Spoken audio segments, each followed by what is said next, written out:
वाहेगुरु जी का खालसा, वाहेगुरु जी के फतेह। गुरु साहेब के चरणों में कोटि कोटि नमन करता हूं आणि सगळ्यांनाच मनापासून सगळ्यांचं स्वागत करतो। सगळ्या उपस्थित बांधव भगिनींचं नव्या मुंबईमध्ये मनापासून या समागमासाठी मनापासून आपल्या सगळ्यांचं स्वागत करतो। आज व्यासपीठावर उपस्थित आपल्या राज्याचे लोकप्रिय मुख्यमंत्री देवेंद्र फडणवीस जी, आदरणीय बाबा हरनाम सिंह जी, धर्मगुरू बाबू सिंह जी महाराज, आमच्या उपमुख्यमंत्री सुनेत्राताई पवार, महंत रघुमणी जी, मंत्री गिरीश महाजन जी, गणेश नायक जी, संजय राठौड़ जी, आशीष शिलार जी, मंगल प्रभात लोढ़ा जी, रविंद्र चौहान, प्रदेशाध्यक्ष माधुरीताई मिसाळ, प्रशांत ठाकुर, महेश बल्दी, मंदाताई म्हात्रे, कुमार अहिलानी, विक्रांत पाटील, नवनीत राणा, रितू तावडे, आपल्या मुंबईच्या महापौर, सर्व संत महंत, सर्व लोकप्रतिनिधी आणि प्रशासकीय अधिकारी, सर्व समाज बांधव भगिनी, सगळ्यांचंच मनापासून या ठिकाणी पुन्हा एकदा स्वागत। आज हम सब यहाँ 90 सिख गुरु, हिंद की चादर, महान बलिदानी गुरु तेग बहादुर जी के 350वें शहीदी समागम पर उनको श्रद्धांजलि अर्पित करने के लिए एकत्रित हुए हैं। इस अवसर पर देश के फौलादी गृह मंत्री अमित भाई शाह भी उपस्थित रहने वाले हैं। उनका भी मैं तहे दिल से स्वागत करता हूं। साथियों, गुरु साहेब का 350वां शहीद दिन केवल सिख इतिहास का ही नहीं बल्कि संपूर्ण मानवता के इतिहास का गौरवपूर्ण दिन है। भारत की संस्कृति के लिए ये आज का ऐतिहासिक दिन है। हम सब उस महान आत्मा को वंदन करने के लिए यहाँ जमा हुए हैं जिन्हें दुनिया हिंद दी चादर के नाम से जानती है। यह उपाधि उस महान बलिदान का प्रतीक है जिन्होंने भारत की आत्मा को बचाया है। 17वीं शताब्दी में जब अन्याय और धार्मिक कट्टरता चरम सीमा पर थी, जब मुगल बादशाह औरंगजेब के शासनकाल में धार्मिक अत्याचार बढ़े, जब कश्मीरी पंडितों पर जबरन धर्म परिवर्तन का दबाव डाला गया, तब वे सहायता के लिए गुरु साहिब के पास आए। उस समय गुरु तेग बहादुर जी ने मानव अधिकार और धार्मिक स्वतंत्रता की रक्षा के लिए अपना सर्वोच्च बलिदान देने का निश्चय किया। उन्होंने औरंगजेब की क्रूर सत्ता को चुनौती दी। उस समय उन्होंने जो निर्णय लिया वह इतिहास में अमर हो गया। उनके पास न कोई सेना थी, न कोई ताज था, न कोई खजाना था, फिर भी उनके पास एक चीज थी, वो थी अटूट साहस, अटल सत्य और असीम करुणा। उन्होंने कहा था, मैं न अपना धर्म छोड़ सकता हूँ, न किसी को अपना धर्म छोड़ने दूंगा।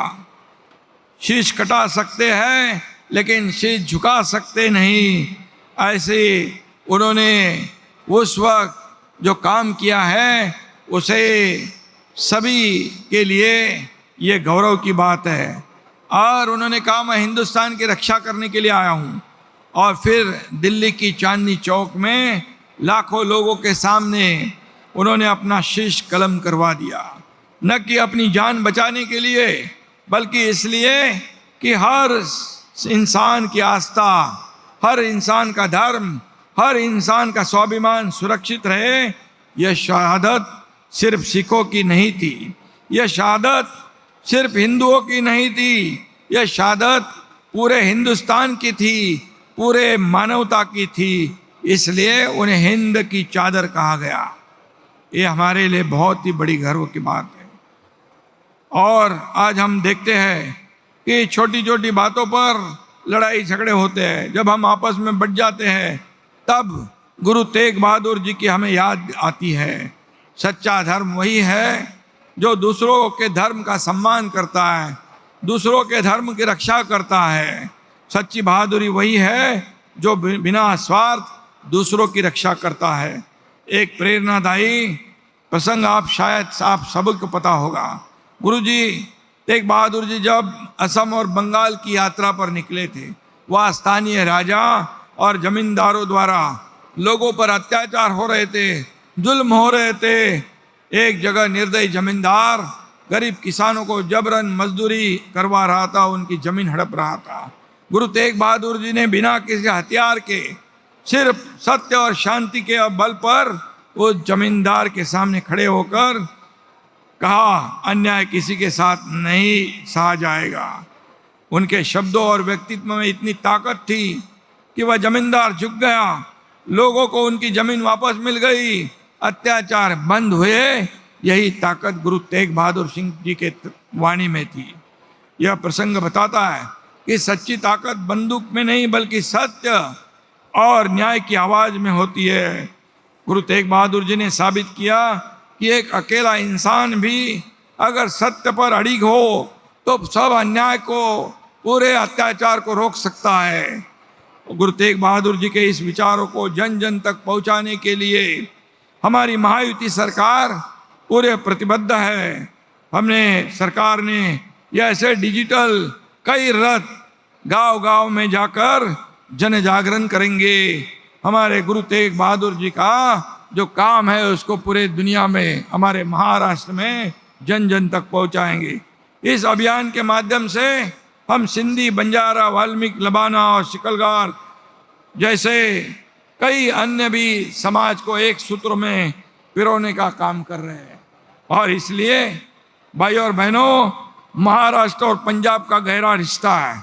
नांदेड़ की धरती को सिखों के 10वें गुरु गोविंद सिंह जी ने अपनी कर्म भूमि बनाया है।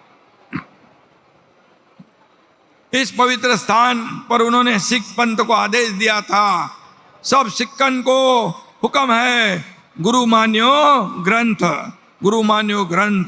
यह रिश्ता सिर्फ गुरु गोविंद सिंह जी की तक सीमित नहीं है। महाराष्ट्र के संत नामदेव महाराज ने भागवत धर्म की पताका पंजाब तक फहराई।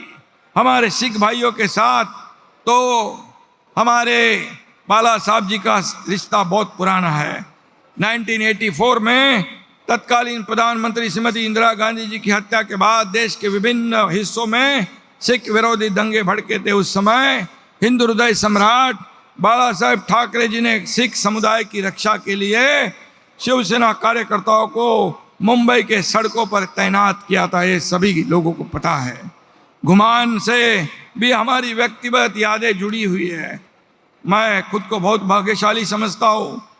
कुछ महीने पहले मुझे पंजाब में घुमान जाने का अवसर मिला, जहाँ संत नामदेव जी ने अपना जीवन के 20 साल वहाँ बिताए।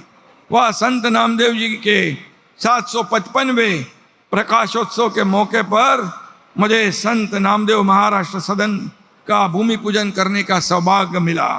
वहाँ के ग्रामवासियों ने मुझे बाबा नामदेव महाराज का सम्मान पुरस्कार देकर जो प्यार दिया, उसे मैं कभी भूल नहीं सकता हूँ।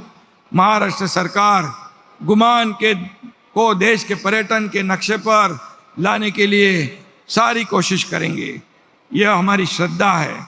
आज मैं इतना ही कहूँगा कि गुरु तेग बहादुर जी के 350वें शहीदी दिवस पर हम सब मिलकर हिंद चादर श्री गुरु तेग बहादुर साहिब जी के विचारों की ज्योति को अपने दिलों में जलाए रखें।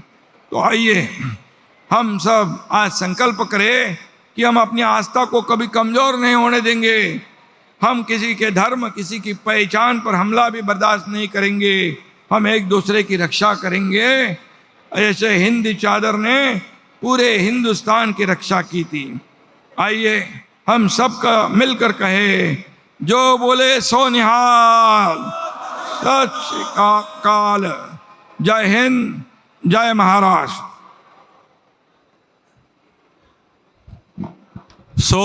सभी जो इस संगत में मौजूद हैं, जिनको हमारे बहुत ही आदरणीय डिप्टी सीएम जी श्री एकनाथ शिंदे जी के विचारों से सहमत हैं, वो एक बार जोर से जयकारा लगाएं, बोले सो निहाल। सो बहुत बहुत धन्यवाद। अब मैं हमारे लाड़के नेतृत्व जिन्होंने मन से, तन से, धन से इन समागमों में अपनी सेवा उपलब्ध करवाई है, ऐसे हमारे बड़े भाई बहुत ही आदरणीय हमारे सीएम श्री देवेंद्र फडणवीस जी, उनका स्वागत करता हूं और संगत से बेनती करूंगा अब जकारा मुझे बोलने की जरूरत ना पड़े, ऐसे जकारे लगाइए।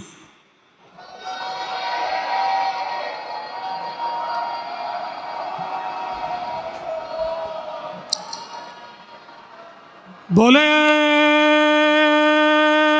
सो निहाल, बोले सो निहाल। वाहे गुरु जी का खालसा, वाहे गुरु जी की फतेह। हिंद चादर हम सभी के परम श्रद्धेय श्री गुरु तेग बहादुर जी की 350वीं शहीदी पर महाराष्ट्र सरकार की ओर से आयोजित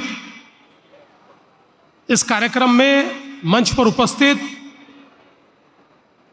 महाराष्ट्र के जनप्रिय उप मुख्यमंत्री श्रीमान एकनाथ शिंदे जी, श्रीमती सुनेत्राताई पवार, जिनके मार्गदर्शन में यह कार्यक्रम महाराष्ट्र में संपन्न हुआ, ऐसे हम सभी के बहुत ही आदरणीय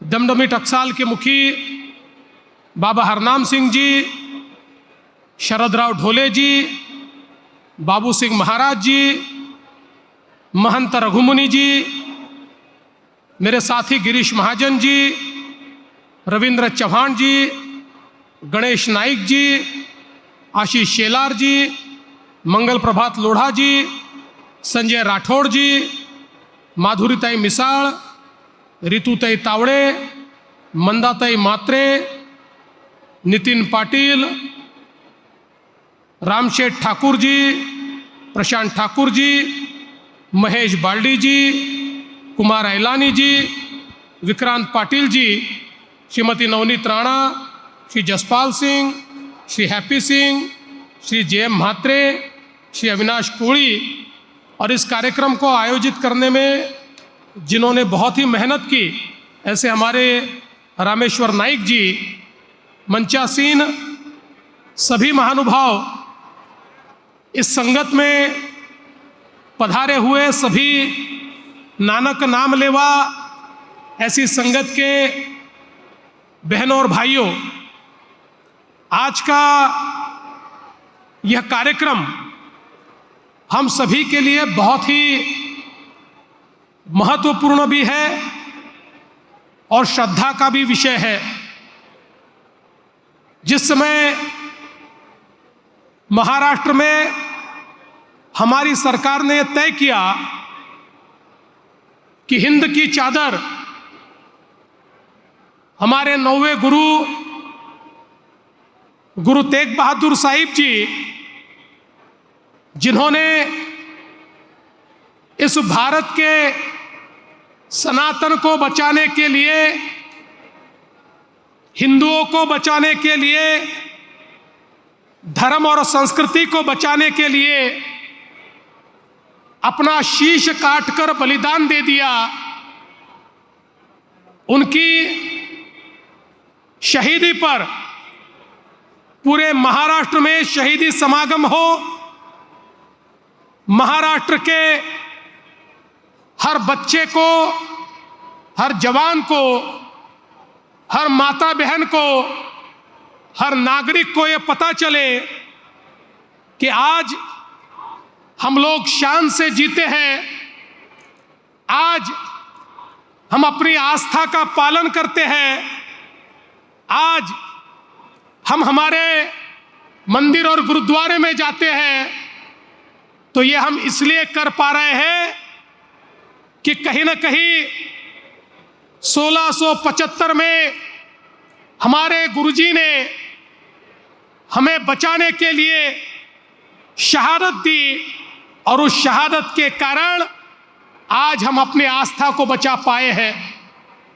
और उसी के चलते जब इस कार्यक्रम को हमने तय किया तो एक बड़ा फैसला हुआ, और वो फैसला ये था कि हमारे गुरुजी को केवल हम लोग हमारे सिख पंथ तक उनको मर्यादित नहीं रख सकते, क्योंकि उनका कार्य तो पूरे देश के लिए था। इसलिए ये तय हुआ कि जितनी नानक नाम लेवा संगत है वो सारी संगत और साथ में सनातन को मानने वाले सब एकत्रित रूप से ये शहीदी समागम मनाएंगे और हमारे गुरुजी के आगे और हमारे गुरु ग्रंथ साहिब जी के आगे सब लोग शीश नमाएंगे। और उसी के चलते पहला कार्यक्रम नागपुर में हुआ, दूसरा नांदेड़ में हुआ, और आज इस नवी मुंबई में ये तीसरा कार्यक्रम हो रहा है।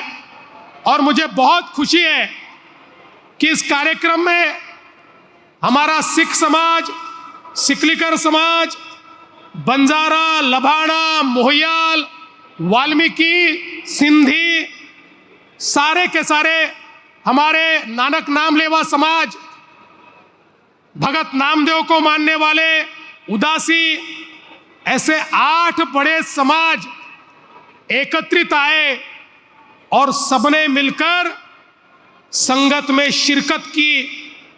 और मुझे इस बात की भी खुशी है कि नागपुर का कार्यक्रम बहुत बड़ा हुआ।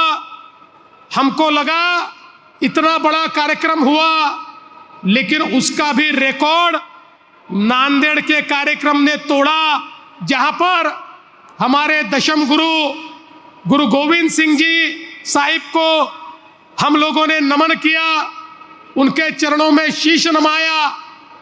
उस कार्यक्रम में नागपुर से भी ज्यादा लोग आए, और नवी मुंबई में तो इन दोनों कार्यक्रमों के रिकॉर्ड टूटे, और पूरे देश से नहीं, विश्व के कोने कोने से लोग इस कार्यक्रम में शिरकत करने के लिए आए। मैं ऐसा मानता हूं हिंद की चादर हमारे गुरुजी गुरु तेग बहादुर साहिब जी की, उनका यह आशीर्वाद है कि सारे के सारे लोग संगत में पहुंचे और लंगर साहिब में प्रसाद भी सब ले रहे हैं।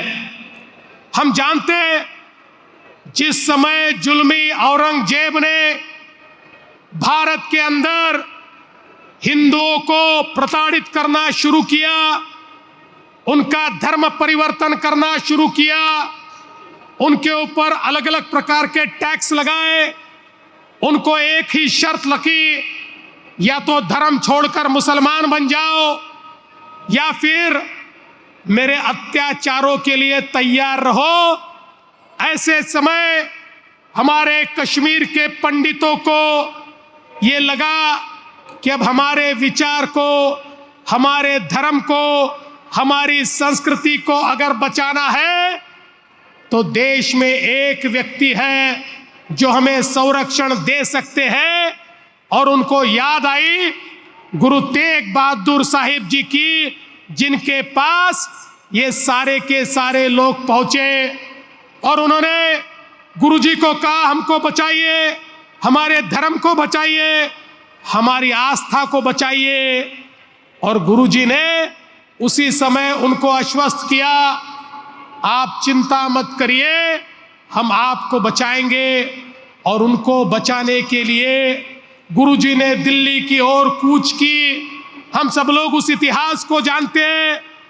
गुरुजी को औरंगजेब ने जिस समय पकड़ा, जिस प्रकार के अत्याचार हुए, भाई मतीदास, भाई सतीदास, भाई दयाला जी, इनके साथ जिस प्रकार के अत्याचार हमने देखे, किसी को काट दिया गया, किसी को जला दिया गया, किसी को उबलते हुए पानी में डाल दिया गया। लेकिन गुरुजी के सहयोगी भी ऐसे थे जिन्होंने हार नहीं मानी, जिन्होंने कहा जिस गुरु के लिए हम लोग यहाँ पर आए हैं उन गुरु की आज्ञा का पालन करेंगे, नहीं तो अपना जान हम दे देंगे, अपनी जान हम दे देंगे। और गुरु जी के सामने ऐसे कई लोगों को मार दिया, लेकिन उन्होंने अपना धर्म बदलने से इनकार कर दिया।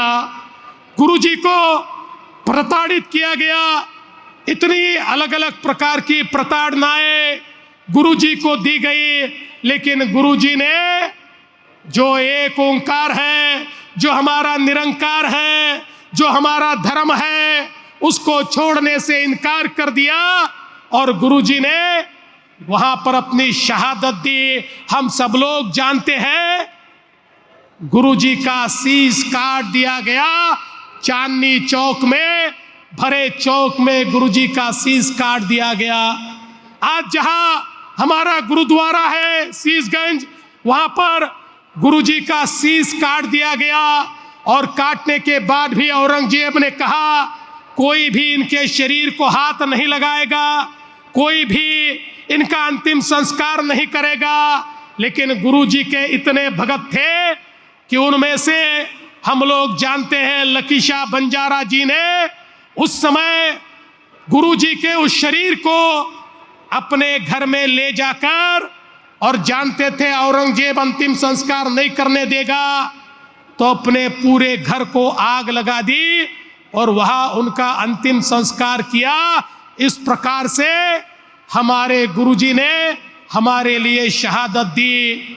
ये तो गुरुजी की शहादत थी जिसने इस पूरे देश में एक ऐसे ज्वार को खड़ा किया कि औरंगजेब कभी सफल नहीं हो पाया। और बाद में उसी औरंगजेब को हम जानते हैं कैसे छत्रपति शिवाजी महाराज ने और बाद में संभाजी महाराज ने उसके साथ मुकाबला किया और इसी महाराष्ट्र की धरती में उसी औरंगजेब की कब्र खुदी, लेकिन हमारे धर्म को वो समाप्त नहीं कर पाया। इसलिए ये कोई मामूली शहादत नहीं है। दुनिया के इतिहास में ये एक ऐसी शहादत है जहां पर किसी पंथ के लोग एक गुरुजी के पास आते हैं और कहते हैं हमारे पंथ को बचाओ, और गुरुजी विचार नहीं करते और जाकर अपनी शहादत देते हैं। इसलिए ये शहादत हमारे देश के लिए, हमारे धर्म के लिए दी थी। उनको शस्त्र देने वाला हमारा सिकलगर समाज था, उनको मदद करने वाले पहले ढूंढने वाले मक्खन शाह बंजारा थे, फिर उसके बाद लकीशा बंजारा थे। हमारा लबाड़ा समाज उनके साथ था, जिस समाज ने उनके लिए कई प्रकार की बावड़ियाँ तैयार की, उनके सारे जो रास्ते, उन रास्तों को तैयार करने का काम किया। उनके साथ लड़ने वाले सतीदास जी, मतीदास जी, दयाला जी, ये सारे के सारे लोग, कोई मोहियाल समाज का था लड़ने वाला, कोई वाल्मीकि समाज का था। इसलिए ये सब लोगों को एकत्रित लाने का काम, और हमारे दशम गुरु ने जो हमको गुरु ग्रंथ साहिब जी जिनके सामने शीश नमाने के लिए कहा, उनके साथ जुड़ने का काम इस महाराष्ट्र की धरती से भगत नामदेव जी ने किया। भगत नामदेव जी महाराष्ट्र की धरती से निकले, पंजाब के घुमान तक गए, घुमान में जाकर वहां पर वो बसे, और उनके शब्द भी हमारे गुरु ग्रंथ साहिब में हमको देखने को मिलते हैं। और वही गुरु गोविंद सिंह जी ये महाराष्ट्र की धरती पर आए और अंतिम सांस उन्होंने नांदेड़ साहिब ने ली। एक प्रकार से ये महाराष्ट्र का और पंजाब का नाता, ये सनातन का और हमारे सिख समाज का नाता एक ऐसा नाता है जो हम कभी भूल नहीं सकते। इसलिए महाराष्ट्र की सरकार ने यह तय किया कि हम लोग केवल इस साल शहादत का समागम करके इस बात को समाप्त नहीं कर सकते। हमारे हर घर में इस शहादत की जानकारी होनी चाहिए, आने वाले पीढ़ियों को इस शहादत की जानकारी होनी चाहिए। इसलिए महाराष्ट्र की सरकार ने निर्णय किया कि हमारे जो बच्चे पढ़ते हैं उनके पुस्तक में हमारे सिलेबस में भी हमारे 9वें गुरु श्री गुरु तेग बहादुर सिंह साहिब जी की शहादत ये हमारे बच्चों को पढ़ाई जाएगी और हमारे जो बच्चे हैं वो बच्चे पढ़ते हुए उसको पढ़ेंगे। ये निर्णय भी महाराष्ट्र की सरकार ने लिया है। हम ये भी मानते हैं कि ये जो कार्यक्रम आज हम लोग यहाँ पर ले रहे हैं इसके चलते उनकी याद हमेशा हमको आती रहे। इसीलिए इस नई मुंबई के परिसर में हम लोग एक अस्पताल बनाएंगे और उस अस्पताल का नाम हमारे 9वें गुरु तेग बहादुर साहिब जी के नाम से होगा। वो अस्पताल उनकी शहादत की याद ये हमेशा हमको देता रहेगा। दोस्तों, हम सब लोग जानते हैं उनका ये जो उनकी शहादत थी, ये शहादत शायद हम तक नहीं पहुंच पाती, लेकिन वो तो हमारे दशम गुरु गोविंद सिंह जी को हम धन्यवाद देंगे, जिन्होंने बचित्तर नाटक के माध्यम से वो सारा वाकयात हमारे सामने लाया। नहीं तो अलग अलग प्रकार से इस देश के अंदर इतिहास को तोड़ मरोड़ कर जिस प्रकार से हमारे सामने लाया गया, हमारे देश के जो असली नायक थे उन नायकों को कभी हम तक पहुंचने नहीं दिया गया। लेकिन अब समय आ गया है कि देश का बच्चा बच्चा हमारे गुरुओं के बारे में जाने, देश का बच्चा बच्चा उनकी शहादत के बारे में जाने। अरे गुरु गोविंद सिंह जी का परिवार एक ऐसा परिवार जिसने 3 पीढ़ियां शहादत देने वाली हमको दिखाई पड़ती है, जहां एक और तेग बहादुर जी, गुरु गोविंद सिंह जी, उनके चारों बेटे ये शहादत देते हुए हमको दिखाई पड़ते हैं। ऐसा दुनिया के इतिहास में हमको कहाँ दिखाई देता है। इसलिए मैं ऐसा मानता हूँ ये कार्यक्रम ये कोई सिख समाज का नहीं है, ये कोई केवल सिख संगत नहीं है। ये संगत जो है, ये संगत हमारे भारत में जितने नानक नाम लेवा है और जिन जिन लोगों को उनका धर्म पालन करने का अधिकार गुरु तेग बहादुर जी साहिब ने दिया, उन सबकी संगत यहाँ पर एकत्रित आई है। मैं फिर एक बार विशेष धन्यवाद देना चाहूँगा बाबा हरनाम सिंह जी का। बाबा जी ने इस सारे कार्यक्रम में जिस प्रकार से हमको मार्गदर्शन किया, आज ये कार्यक्रम महाराष्ट्र का नहीं रहा, दुनिया के सारे देशों में इस कार्यक्रम को दिखाया जा रहा है। दुनिया के लोग इस संगत में शिरकत कर रहे हैं। इसलिए बाबा जी मैं आपका बहुत बहुत आभार व्यक्त करता हूँ। आपने जिस प्रकार से इस कार्यक्रम को किया और विशेष रूप से हमारे कई संत यहाँ पर आए हैं शब्द कीर्तन को सुनाने के लिए, हमारे ग्रंथी यहाँ पर आए हैं, उन सबका मैं आभार व्यक्त करना चाहता हूँ। उनके माध्यम से हमको जो गुरु का ज्ञान है वो प्राप्त होता है। और पिछले कार्यक्रम में हमारे पंज प्यारे भी यहाँ पर आकर गए, उनका भी मैं बहुत आभार व्यक्त करता हूँ। और ये कार्यक्रम आयोजित करने के लिए हमारी ये जो सारी टीम है, हमारे रामेश्वर जी, हमारे धर्म जागरण के लोग, हमारे जसपाल भाई, हैप्पी भाई, इन सभी को मैं बहुत बहुत धन्यवाद देता हूँ। आपने इस कार्यक्रम में मुझे भी यहाँ बोलने का मौका दिया, इसलिए आपका आभार व्यक्त करते हुए अपने शब्दों को विराम देता हूँ। जो बोले सो निहाल, बोले सो निहाल, वाहे गुरु जी का खालसा। धन्यवाद।